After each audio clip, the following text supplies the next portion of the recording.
عزیزان گرامی، انسان کی زندگی کا سب سے پہلا مسئلہ علمی مسئلہ، وہ اس کا ایک بنیادی سوال ہوتا ہے، اور وہ یہ ہے کہ میں کون ہوں، میں کہاں سے آیا ہوں، مجھے کس نے بھیجا ہے، میں خود آیا نہیں، لایا گیا ہوں، اور پھر یہ کہ مجھے کہاں جانا ہے، میری منزل کیا ہے، اس منزل کو حاصل کرنے کے لیے راستہ کیا ہے، اور جس نے مجھے بھیجا یا جس نے مجھے پیدا کیا وہ کون ہے، اس کا مجھ سے کیا تعلق ہے، مجھے اس کے ساتھ کیا تعلق رکھنا چاہیے۔ یہ کچھ ایسے سوالات ہیں جو ہر ذی عقل انسان کو پریشان کرتے ہیں، اور ان سوالات کے جواب پہ اس کی پوری عملی زندگی کا دار و مدار ہوتا ہے۔ یہ جواب، ان سوالات کا جواب اگر درست ہوگا تو زندگی درست طریقے سے گزرے گی، اگر ان سوالات کا جواب بہکا ہوا ہوگا تو پوری زندگی بہک جائے گی۔ اب مشکل یہ ہے کہ انسان نے ان سوالات کے جوابات دیے، لیکن اس انداز میں کہ آج کچھ جواب ہے، کل کچھ اور کسی جواب پہ اطمینان نہیں۔ میں نے کچھ جواب دیا، آپ نے کچھ اور آپ نے بھی آج کچھ جواب دیا، کل کچھ اور جو جواب دیا اس پہ بھی پورا اطمینان نہیں۔ لگتا یہ ہے کہ انسان کی عقل اتنے سے معمولی مگر بنیادی سوالات کو سمجھنے میں یا ان کے جواب دینے میں بالکل بے بس ہے۔ انسان کی عقل کیا ہے، اس کا تفکر، تدبر کیا ہے؟ بات یہ ہے کہ ہم حواس خمسہ کے غلام ہیں۔ دیکھنا، سننا، چکھنا، سونگھنا، چھونا، یہ ہمارے معمولات کے بڑے بڑے ذرائع ہیں، مگر افسوس کی بات یہ ہے کہ یہ ذرائع ناقص بھی ہیں، محدود بھی ہیں، اور خطرناک حد تک دھوکہ دہی کرنے والے بھی ہیں۔ کہیں کہیں ہمیں ایلوژن ہوتا ہے، ایک چیز بہت بڑی ہوتی ہے لیکن چھوٹی سی نظر آتی۔ دیکھنے کو سورج ایک بس ایک گول سا توا نظر آتا ہے، چاند بقول نذیر اکبر آبادی کے چاند اور سورج دو بڑی بڑی روٹیاں نظر آتی، لیکن وہ تو دنیایں ہیں۔ دیکھنے میں ایک چیز چھوٹی نظر آتی ہے مگر وہ بڑی ہوتی ہے، بعض دیکھنے میں بڑی نظر آتی ہے مگر وہ چھوٹی ہوتی ہے، بعض ایک چیز سے ویسے ہوتی ہی نہیں ہے لیکن وہ نظر آتی ہے، ہیلوسینیشن آپ کہتے ہیں۔ آپ شہرام میں آپ کو پانی نظر آتا ہے، وہاں کچھ بھی نہیں ہوتا۔ تو معلوم ہوا کہ انسان کے حواس خمسہ جو معلومات دیتی ہیں وہ معلومات درست نہیں ہوتی، محدود ہوتی ہیں۔ پہلے تو ایک حد تک میں سن سکتا ہوں، ایک فاصلے تک، اس سے آگے میری قوت سماعت کام نہیں کرتی۔ میں ایک فاصلے تک دیکھ سکتا ہوں، اس کے بعد میری بینائی کام نہیں کرتی۔ ایک تو حواس خمسہ محدود ہوتے ہیں، دوسرے دھوکہ دے بھی ہیں۔ تو ان حواس خمسہ سے جو معلومات ہمیں حاصل ہوں گی، ہم انہی معلومات کی بنیاد پہ ہی تو عقل و تفکر سے کام لیں گے۔ انہی معلومات کو ہم جمع کرتے ہیں، انہی میں ربط پیدا کرتے ہیں، انہی سے نتائج نکالتے ہیں، اسی کو آپ تفکر کہتے ہیں، اسی کو تعقل کہتے ہیں۔ تو مشکل یہ ہے کہ ہماری عقل بے بس ہے، کیونکہ بے بس حواس خمسہ پہ منحصر ہے، اس لیے ہم جو نتائج نکالتے ہیں، جو ہمارا فہم و تدبر ہوتا ہے، وہ بھی محدود ہوتا ہے، ناقص ہوتا ہے، غلط ہوتا ہے۔ اس موقع پہ ہماری دستگیری کو اللہ کی وحی آتی ہے، اللہ کا نبی آتا ہے، اور ان تمام بنیادی سوالات جو میں نے بھی عرض کیا کہ میں کون ہوں، کہاں سے آیا ہوں، مجھے کس نے بھیجا، مجھے کہاں جانا ہے، میری منزل کیا ہے، میری منزل کہیں اسی دنیا تک محدود ہے یا سرحد ادراک کے اس پار بھی ہے، ان تمام سوالات کے جوابات جب عقل بے بس ہو جاتی ہے تو اللہ کا نبی آ کے دیتا ہے، اور وہ عقل کی طرح محدود حواس خمسہ کا غلام نہیں ہوتا، وہ عقل کی طرح شک، گمان، ظن سے بات نہیں کرتا، بلکہ اللہ کا نبی تو سیدھی سیدھی بات کہ میرے پاس جو علم کا ذریعہ ہے وہ بہت یقینی ہے، مجھے تو بھیجنے والے نے خود بتایا ہے، میں اس سے ہم کلام ہوتا ہوں، اس نے یہ معلومات مجھے سیدھے سیدھے طریقے سے پورے تیقن کے ساتھ دیے، کوئی غلطی کا امکان نہیں ہے۔ اور یہی وجہ ہے کہ وہ لوگ جو کہ صرف عقل پہ بھروسہ کرتے ہیں، ان کی سوچ، ان کا اسلوب، ان کا انداز، ان کی زندگی گزارنے کا طریقہ، ان کی ہر چیز بالکل الگ ہوتی ہے۔ اس کے برعکس وہ لوگ جو انبیاء ہوتے ہیں، جو وحی کے ذریعے ہمیں تعلیم دیتے ہیں، ان کی زندگی، ان کی سوچ، ہر چیز بالکل الگ ہوتی ہے۔ وہ لوگ جو صرف عقل کے بھروسے چلتے ہیں، میں نے عرض کیا کہ وہ اپنی بات پہ بھی بھروسہ نہیں کرتے، ان کی ہر گفتگو شک اور ریب کا شکار ہوتی ہے، آج کچھ کہتے ہیں، کل کچھ کہتے ہیں، اس کا نتیجہ یہ ہوتا ہے کہ وہ کبھی کسی بات پہ عمل نہیں کرتے، اس لیے کہ اپنے کہے پہ یقین نہیں ہوتا، اپنی سوچ پہ، اپنے نظریے پہ، اپنے افکار پہ یقین نہیں ہوتا، صرف گمان ہوتا ہے، اندازہ ہوتا ہے، شک میں مبتلا ہوتے ہیں، اس لیے عمل کی دولت سے بے نصیب ہوتے ہیں۔ عمل کا تعلق تو یقین سے ہے، تو پہلی بات یہ کہ شک میں مبتلا، آج کچھ کہا، کل کچھ کہا، اور عمل کسی پہ کچھ نہیں، کردار کی ناپختگی، اور کسی سے وفا نہیں، نہ اس سے نہ اس سے، اور یہ لوگ جو محض عقل کے سہارے جیتے ہیں، ان میں کبھی آپس میں اتفاق نہیں ہوتا، فلسفی ہوں، مفکر ہوں، وہ شخص کچھ کہہ رہا ہے، وہ شخص کچھ کہہ رہا ہے، وہ شخص کچھ کہہ رہا ہے، ایک ہی گھر میں رہے لیکن بات پہ کوئی اتفاق نہیں ہے۔ اس کے برعکس انبیاء کرام جو وحی لے کے آتے ہیں، وہ آج جو بات کہہ رہے ہیں تو 100 سال کے بعد وہی بات کہہ رہے ہیں، ان کی بات میں کہیں شک نہیں ہوتا ہے، گمان نہیں ہوتا ہے، ظن نہیں ہوتا ہے، اٹکل پچو نہیں ہوتا ہے، بلکہ جو بات کہتے ہیں صحیح اللہ کی دی ہوئی معلومات کی بنیاد پہ کہتے ہیں، اور ایک بات آج کہی تو کل بھی وہی بات، اور پھر بڑے مزے کی بات، ایک نبی عرب میں آیا ہے، ایک نبی عراق میں آیا، ایک مصر میں آیا، وہ 1000 میل ادھر ہے، وہ 2000 میل ادھر ہے، وہ 2000 سال پہلے آیا، وہ 3000 سال بعد میں آیا،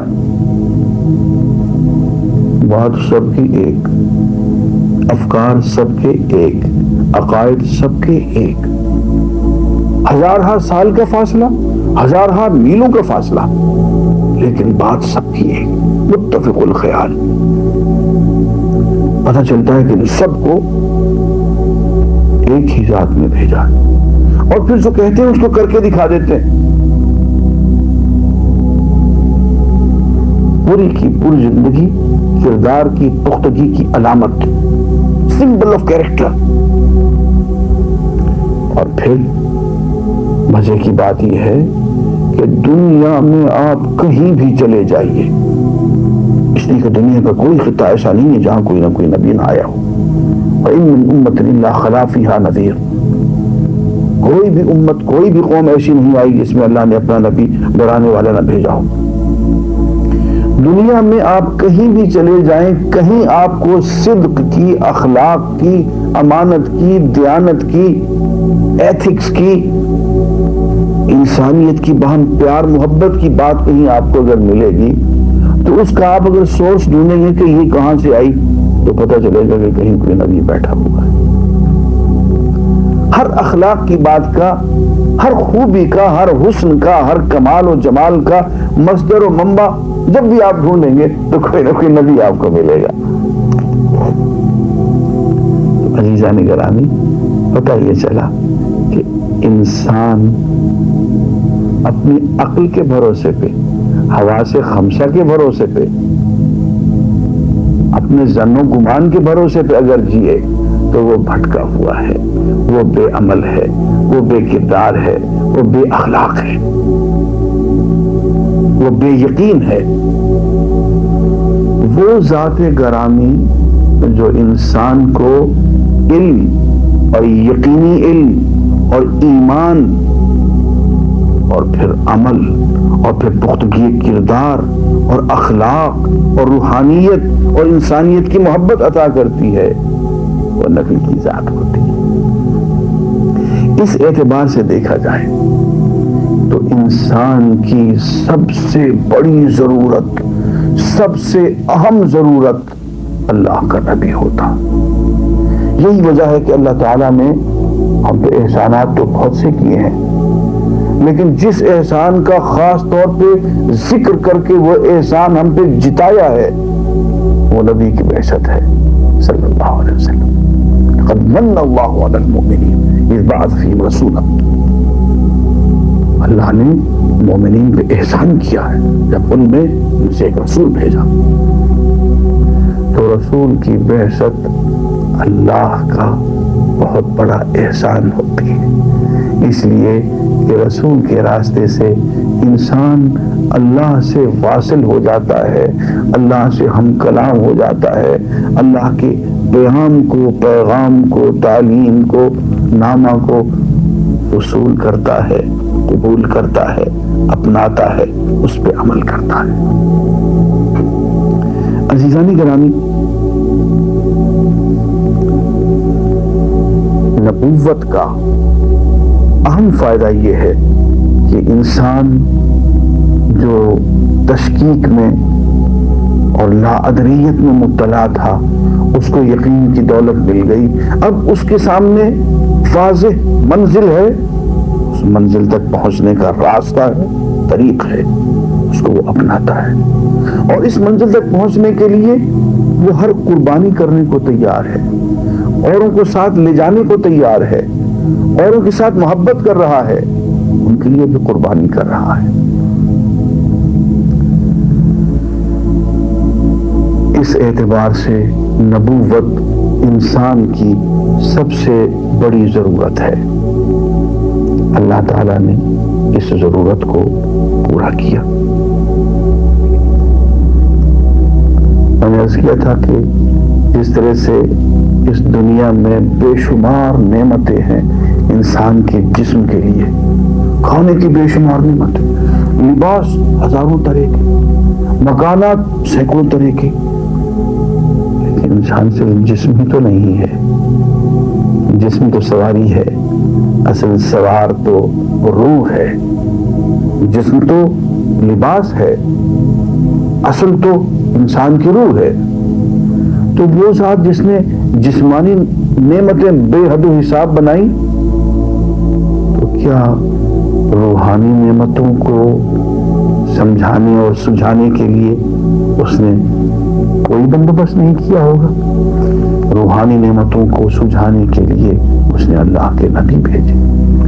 مسند احمد میں ایک حدیث ہے، اس میں یہ ارشاد ہے کہ حضور اکرم صلی اللہ علیہ وسلم نے ارشاد فرمایا کہ اللہ تعالیٰ نے اس دنیا میں 1,24,000 کے قریب انبیاء بھیجے، 315 رسول بھیجے۔ رسول وہ ہوتے ہیں جو کتاب لے کے آئیں، مصحف، ان میں سے 25 کا ذکر قرآن مجید میں ہے، اور پھر ان میں سے 5 اولو العزم ہیں، حضرت نوح، حضرت ابراہیم، حضرت موسیٰ، حضرت عیسیٰ اور حضور اکرم علیہ صلوات اللہ تعالی اجمعین۔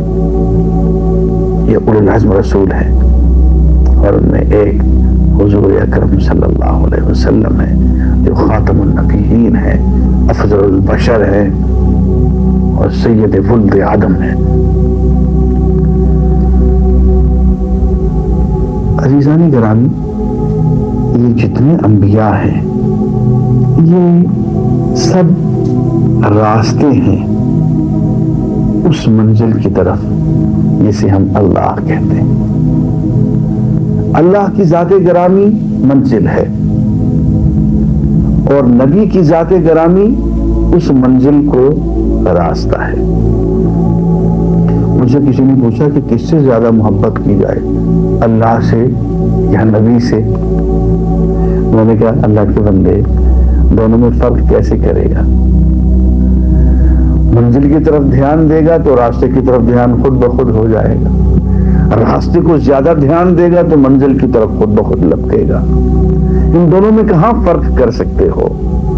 یہ دونوں کی محبت ایک ہی چیز کی محبت ہے۔ راستے کی محبت منزل کو پہنچاتی ہے، منزل کی محبت راستے پہ چلاتی ہے۔ قرآن مجید میں کہا گیا قل ان کنتم تحبون اللہ فاتبعونی یحببکم اللہ۔ اے نبی ان سے کہہ دو اگر تم سچ مچ اللہ سے محبت کرتے ہو فاتبعونی، میرا اتباع کرو، میرے پیچھے پیچھے چلے آؤ، میرے نقش قدم پہ چلو، میری پوری زندگی کو اختیار کر لو، میری ناپسند کو ناپسند بنا دو، میری پسند کو پسند بنا لو، میری ایک ایک ادا پہ مر مٹو، میری پوری زندگی کو اختیار کر لو، تو اللہ بھی تم سے پیار کرے گا۔ معلوم یہ ہوا کہ اللہ کی محبت کا حصول اتباع نبی سے ممکن ہے۔ یہ تمام انبیاء، اس کی مثال مولانا جلال الدین رومی نے بہت خوبصورت دی۔ وہ فرماتے ہیں کہ ایک چونٹی تھی، اسے یہ خواہش پیدا ہوئی کہ اللہ کے گھر بیت اللہ کعبہ میں پہنچے۔ بیچاری چونٹی کعبہ میں کیسے جائیں؟ راستے میں دریا ہیں، سمندر ہیں، کھائیاں ہیں، پہاڑ ہیں، غاریں ہیں۔ چونٹی بیچاری چلنا شروع کر دے تو کعبے تک کیسے پہنچے؟ مجھے کسی نے کہا کہ یہ حرم کا کبوتر بیٹھا ہوا ہے، اس کبوتر کے پاؤں کو ذرا مضبوطی سے پکڑ لے تو جو ہی حرم کے کبوتر نے پرواز کی اور وہ حرم پہ جا کے بیٹھا، چونٹی بھی حرم میں پہنچ گئی۔ عزیزان گرامی، اس کو اتباع کہتے ہیں۔ مولانا کہتے ہیں کہ بود نور ہے حوث داشت کہ در کعبہ رسد، دست بر پائے کبوتر زد و ناگاہ رسید۔ چونٹی تھی، دل میں خواہش پیدا ہوئی کہ کعبے میں پہنچے، حرم کے کبوتر کے پاؤں کو اس نے مضبوطی سے تھام لیا اور ناگاہ بیت اللہ میں پہنچ گئی۔ اسے اتباع کہتے ہیں کہ عقل قرما کن بپیش مصطفیٰ، اپنی پوری زندگی کو، اپنی سوچ کو، فکر کو، جذبات کو محمد رسول اللہ صلی اللہ علیہ وسلم کے قدموں میں ڈھیر کر دو، اپنی ذات کو حضور کی ذات میں فنا کر دو، حضور اکرم صلی اللہ علیہ وسلم کی زندگی کو اپنی پوری زندگی پہ حاوی اور محیط کر لو۔ اسے اتباع کہتے ہیں، اور یہ اتباع اللہ تک پہنچنے کا راستہ ہے۔ میں عرض کر رہا تھا عزیزان گرامی کہ یہ جتنے بھی انبیاء ہیں یہ راستے ہیں اللہ تک پہنچنے کے۔ یہ حرم کے کبوتر ہیں حرم تک پہنچانے والے، ایک ہی اڑان میں حرم،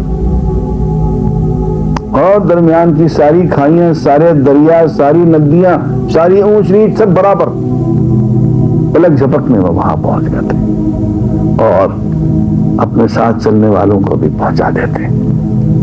جو جو ان کے پاؤں کو مضبوطی سے لپٹ جائے وہ بھی پہنچ جاتا ہے۔ یہ تمام انبیاء یہ راستے ہیں، یہ شاہراہیں ہیں اللہ تک پہنچانے کی۔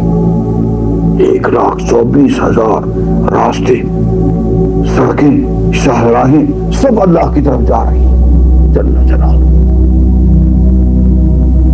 لیکن ایک بات عرض کرنا چاہتا ہوں، جب منزل قریب آ جاتی ہے تو سب راستے ملتے ملاتے ایک ہی شاہراہ میں گم ہو جاتے، ساری سڑکیں ملتے ملتے ملاتے ایک بہت بڑی گرینڈ ٹرنک روڈ میں مل جاتے، ایک ہی چینل رہ جاتا ہے پھر منزل تک پہنچنے کا۔ عزیزان گرامی، منزل قریب آ گئی، تمام یہ راستے، یہ تمام شاہراہیں ملتے ملتے ایک عظیم المرتبہ شاہراہ میں گم ہو گئے، وہ محمد رسول اللہ صلی اللہ علیہ وسلم کی شاہراہ عظیم ہے۔ اب ایک ہی راستہ، اب ایک ہی چینل ہے اللہ تعالیٰ تک پہنچنے کا، حضور کی ذات گرامی اور ان کا اتباع۔ قل ان کنتم تحبون اللہ فاتبعونی یحببکم اللہ۔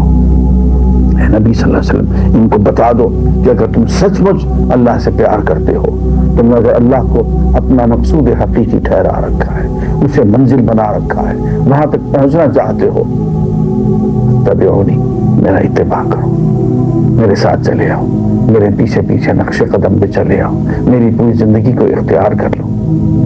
لقد کان لکم فی رسول اللہ اسوۃ حسنہ، کہ دیکھو تمہارے لیے رسول اللہ صلی اللہ علیہ وسلم کی ذات میں حسین ترین نمونہ ہے، اس کو اختیار کرو۔ جب نمونے کی بات چلی تو یہاں ایک اور نفسیاتی مسئلہ بھی عرض کر دیں۔ انسان بنیادی طور پہ نقال واقع ہوا ہے، وہ نقل اتارتا ہے۔